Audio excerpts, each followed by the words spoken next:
शुक्रिया दिलान भाभी। मुझे शुक्रिया मत कहो, जो कुछ हुआ मेरी वजह से हुआ। क्या हो गया है मेरे हुलिये से? तुम्हें क्या है? अपने काम से काम रखो। क्लब जाने वाले रास्ते की सीसीटीवी फुटेज में दारिया नजर आई है। जबरदस्त। दूसरों पर इल्जाम लगा के, बहतान लगा के फिर मजे से खाने पर चली जाओ। मैंने तुम्हें कहा नहीं था कि अपनी हद में रहो।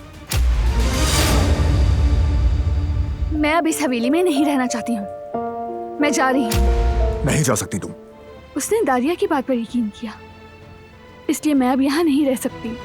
एक अच्छी खबर है। क्या हुआ? मसला हल हो गया? रिकॉर्ड्स ले लिए? हाँ हाँ, सब हल हो गया। रिकॉर्ड्स कहाँ हैं? मैं तुम्हारे आदमियों को पहले ही बता चुका हूँ। रिकॉर्ड्स डिलीट हो गए। मैं सच कह रहा हूँ, रिकॉर्ड नहीं है। वो कहानियाँ अधूरी जो न हो सके कि पूरी, उन्हें मैं भी क्यों सुनाऊं, उन्हें तुम भी क्यों सुनाओ।